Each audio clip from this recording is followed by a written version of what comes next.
Late 30s, early 40s with roommates is not the ideal scenario for anyone. Back in the day, people used to do what I'm doing right now, having multiple roommates, as a way to stack money up. Now it's just a way to survive. Tell me it's not. And I know people that are living with their parents still. Some of them going on 30 years old, some of them older than that, living with their parents or living with other family. And if you can do that, I highly recommend that you do. I don't think there's any shame in it in this economy. I think it's going to become more normalized for better or worse because that's just where we are. And there's an inclination from mainly from the media to say things that make you think it's your fault more than you're already thinking it yourself, because I know that comes with the territory also. If I'd have just made better decisions, if I'd have just not gotten that avocado toast, it's like the boomers like to rub in, hey, stop buying avocado toast and you can afford a house suddenly. Because that's how maths. But we all know it's not that simple. We can do the little things, we can cut out the little stuff, sure, but it doesn't add up to the big picture money that's needed. Child-sized paychecks for adult-sized responsibilities, as Millennial Steam likes to say. And that's the reality. And even if you made it big, quote unquote, even if you made it big and you got one of those six-figure jobs, well, a lot of folks with them zeros in their bank accounts starting to realize that it doesn't mean what it used to. Because somewhere along the way, in the last 20 years, there was a paradigm shift. And no one bothered to tell us here in America that $100,000 a year is the new middle class. Ta-da! That's the magic of inflation. That's the magic of the money machine and the way fractional reserve banking screws us all, especially future generations. If you think you're screwed now, if we don't fix this system, your kids aren't going to have any shot at a future, at least not one worth living. Do you like the way things are going in your life right now? If the answer is yes, then more power to you. But just know that you're in a dwindling minority. We like to talk about minorities, and subject du jour for the last, I don't know, when was Obama installed? Since then, since Hope and Change came and stole our hope and our change with bad fiscal policy. But to be fair, this has been going on longer than the Obama administration. There's a different brand of poison with red and blue, but it's still poison. Pump up the welfare state and get everybody dependent on the system. Then you kick the rungs off the ladder of economic success to make sure they can't possibly get off the government dole. When you get the red variant that comes in and says, hey, let's go finish Bush Jr., says, I'm going to finish Bush Sr.'s war in the Middle East for oil and natural resources. And we're going to print money to fund the war machine because AUMF, the authorization for the use of military force, was a thing. Thanks, 9/11. And we're all supposed to universally buy into this crap that we're fed. Some guys with box cutters took over a bunch of airplanes and performed an aerial maneuver that basically every pilot said is impossible with minimal training. Some guys operating out of a cave in unknown area of the Middle East pulled off the most sophisticated terrorist act in world history. And you're just supposed to buy that. And if you're not with us, then you're with the terrorists. I see. And what are the other lies that we're expected to inhale? You're just not trying hard enough. You need more college. You need to skill up. Learn to code. Learn to code the machine that's going to replace your coding job. LOL. You need to have the grind set mindset. As Laughlines put up, it's these guys talking about this. You got to hustle and grind. Hustle and grind just means taking on another job because your primary one does not contribute enough into your wallet for you to make it. The hustle and grind used to be about making extra cash. Extra. Who has extra? I want to know. I really want to know. Who's got extra? Any extra that might come in my way goes into the savings account for the inevitable emergencies that are going to arise. The rest of it gets siphoned out for yearly expenses. Think about it in your own personal life. The times you've gotten ahead and then all of a sudden, boom, something shows up and wipes out your accounts. And if you're lucky, you can afford to cover it. But most of us are just hanging on by our fingernails. I have run the numbers on this. It's ugly. $60,000 a year is the amount of money you need to be making to be able to afford to live in an apartment on your own without roommates in this country. Period. Exclamation point. Unless you have other assets, usually coming in from family, some kind of generational wealth, or you pre-established yourself before the housing market got KO'd in 2008. If you meet that criterion, then you don't necessarily need to make $60K a year. And if you are, you're probably doing all right. But that is not the vast majority of Americans.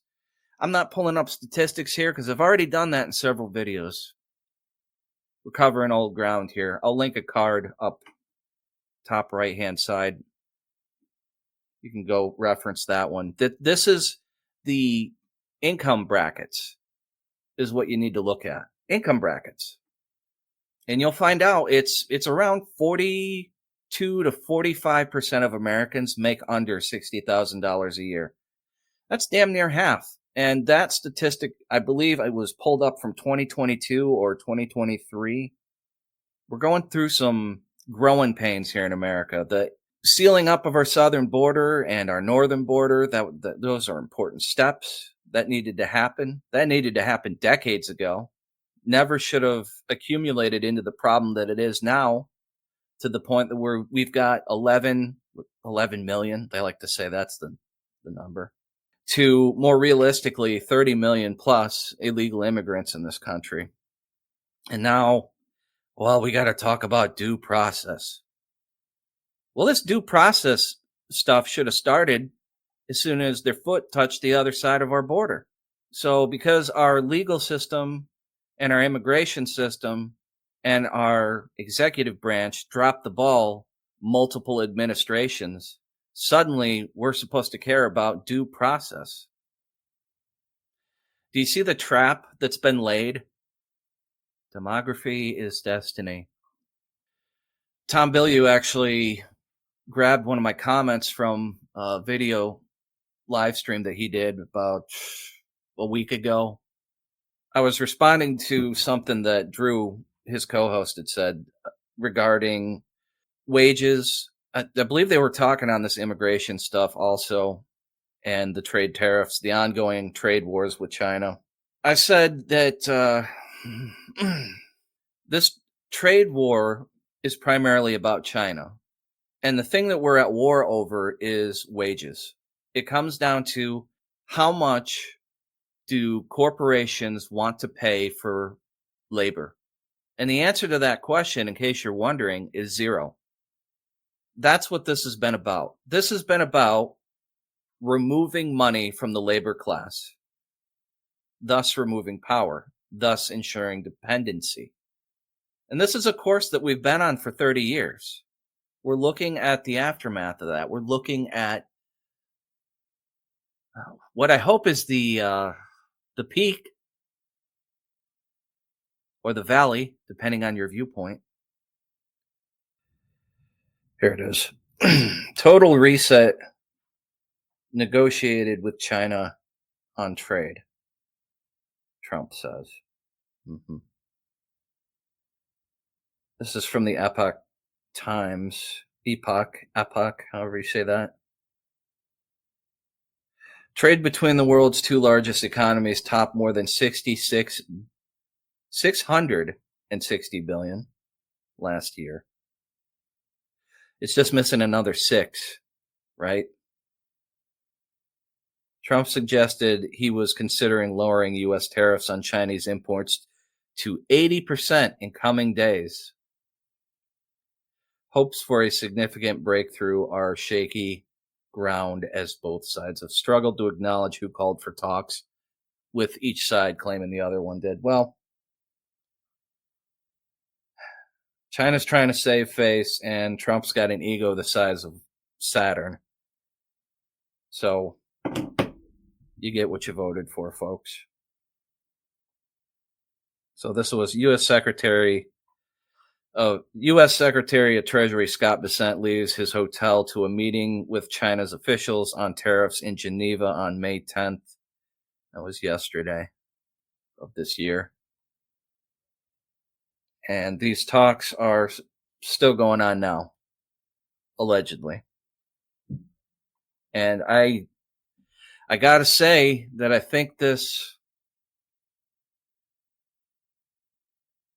lowering of the tariffs to 80% is a very bad idea. This sends, it's already, we've been juggling ups and downs with these tariffs. Initially, they gave that 90-day reprieve, I think, to the EU and other trade nations. That was a mistake, too, because, well, for one, the PR, the public relations aspect of it looked bad. It looked like backpedaling. And I believe there was the tech sector in there. Apple was complaining, got in there, lobbied. Suddenly, the electronics markets were given different tariff levels and a time frame to move their stuff. We'll see. We'll see. But the problem is when you start dicking around, and you're sitting at 100 and bajillion % tariff rates, and then you're going to talk about less than a month later lowering it to 80%. What do you think that's going to do to the markets? What do you think that's going to do for potential investors that maybe had their eye on bringing business back to the States? I hoped among hope that this administration had its eye on fixing our economy, on getting decent paying jobs back into the American economy, for people to go and work and make a salary or a wage that they can afford to live something approaching a dignified existence. I'm not talking about millionaires and billionaires here, just enough money that we can support ourselves, have our own homes, raise our kids, have kids in the first place, and not starve to death or have to worry about living on the street. That's it. Now, those things have gotten significantly more expensive, but that's because of inflation. That's a money printer go burr territory, which is our government's own fault. They've been stealing our buying power to pay for trinkets for our foreign allies overseas. And that's a dubious enough relationship, so-called ally, for a snack board of different problems. This whole system needs to go away. Fractional reserve banking needs to stop, period. We need to get away from it. There's a few different directions that I could see where this could go. Trump's own cryptocurrency, him meeting with the crypto bros, the stuff with SoftBank and the guy Miyamoto Musashi, the CEO, whatever the guy's actual name was. $500 billion investment into American AI development. On the auto sector, you've got different companies. I can't remember. There's like 3 or 4 of them that are looking to build. I've heard some of these companies might be coming back to Detroit and Texas and other parts of the states, and I'm just not holding my breath for it at this point. The 80% walk back from 145% tariffs on China, I think it was around about that number. I don't see that as a good move at all. China is walking back its tariffs on our products, but even with a 0 for 0 tariff situation, that would still be a net loss for us because China's just not buying from us. They have no incentive to do so. Their industry is far superior to us, at least on scale, if not quality at this point. There's no incentive. Why would Chinese consumers choose American? Even if we could get a similar shipping deal as to what China has right now, our prices are still going to be exorbitant, and we don't really make that much. This was a bad move. I don't claim to be some big macro economist. I don't claim to understand all of the various intricacies of geopolitics. There's no way in my brain I can thunkenstrate this to where it makes sense for American industry. And that's really what we should be aiming for. And unfortunately, that does not seem to be how things are playing out. Now, maybe it'll bounce again. But this creates another very bad scenario that it's... How does this look to potential American investors in the future who are probably already teetering with the 90-day walkbacks that I mentioned before? I understand we live in this one-button society where everybody wants the answer yesterday. They want it right now. We've got an attention span of a fruit fly. We don't like to wait for things. We don't like short-term pain for long-term gains. That's not even a concept. That's the antithesis of the modern-day American. Maybe the modern-day person, period. But that's the remedy that we need. And if that's the failing of the Trump administration and every administration that came before, I don't see a path out of the crap that we have signed our nation up for. This dependency on China cannot continue. It's not healthy. It's not healthy for us economically. It's not healthy for us on the individual level, let alone the family level. It's detrimental to national security. And I know that's one of these talking points that's been hammered out way, way too much, far too often, usually for bullshit reasons. But this is one case where it's actually true, logically. Not some psyop where they gotta twist this idea into that thing and we've got the synthesis and we need to get to it. So we've got the problem and then we can come out, got your reaction to it, and now we've got the pre-programmed solution that the ink dried on a couple years ago. And maybe this is one of those things. It probably is. It probably is. It seems like everything is these days. But this is a problem that needs to be solved. And it's not going to be solved by our foreign trade partners. It needs to be solved domestically. And if we can't do that, if we're just going to keep chugging on down this road of global interdependence, that does not paint a good picture for our future, for your kids' future. You know, it sucks when you have a broken bone and then it sets, and it sets wrong. And I think that's what's happened with our industry, with our economy, and with our foreign policy. The entire machine broke. And we tried to fix it wrong, and it got stuck on wrong. And the only way to fix it now is to break it again. And I thought, maybe I was naive for thinking this, I thought that's what the Trump administration was trying to do this time around. We did it. Red Team won. We got our Caesar in there, but as it turns out, he's got his own agenda. And I'm not sure what it is anymore.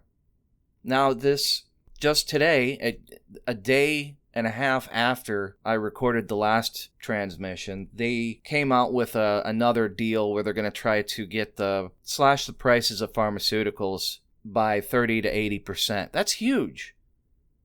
I'm not going to sit here and say it isn't. That will go a long ways towards lowering the cost of our bloated, overpriced medical institutions in this country. That's a great win. I call it a good start, though. Now we need to turn a jaundiced eye towards the rest of the institution of medicine in this country, because that's broken too. And again, going back to that manufacturing bit, part of manufacturing is making medicine. Why aren't we making our medicine here? We certainly don't lack for the industrial know-how to do it. We could do it. Why aren't we doing it? You're telling me Pfizer, Moderna, Sophie, GSK, these companies don't have the revenue, the capital to be able to build manufacturing facilities here and employ American workers to build American medications. Capitalism is a math problem. And math doesn't have morality. When you let this machine run rampant and do as thou wilt, this is what you wind up with. When you let the industries regulate themselves via lobbyist pressure, this is the system that you wind up with. How's it working for you, Mr. and Mrs. America? How's it working? We finally got our Caesar in. I don't know. This does not look like a good move. And just today I'm hearing people talk about the QAnon stuff again, and you need to believe. There's still people on this bandwagon. There's still people following this crap. If that's not hopium, I don't know what is.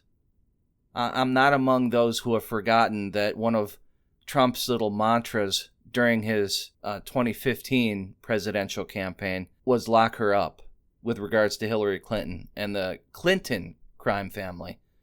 And we all saw what came out of that, which was nothing. And Biden has basically fallen off the face of the planet. I've not seen nor heard of the guy since he's gotten out of office, nor Kamala Harris. Not that I have any desire to hear or see them again. Fine, let them go do whatever the hell they're going to do with their ill-gotten gains. You know, if I don't have to see them in the public space anymore ever again for the rest of my life, it'll be too soon. You won. You won. Your crackhead son got away with pretty much every crime under the sun. That was your daily dose of black pills. I'm done for now. Hopefully I'm wrong about all this stuff. Maybe there is a 4D chess plan going on. I just can't see it. This just strikes me as a phenomenally stupid move by this administration. And that's without even getting into the optics of it thus far, which weren't great. There was never a point in which Trump or anybody in his cabinet said we're going to need some short-term pain for some long-term gains. Nothing to that. I've heard economists say it. I've heard people like Paul Stone and Adam Taggart and Todd Sachs and Kevin O'Leary. I've heard guys like that say these things, but I've not heard anything from the cabinet that's put out that information. You dropped the ball on messaging, too. And we're about to go into the midterms.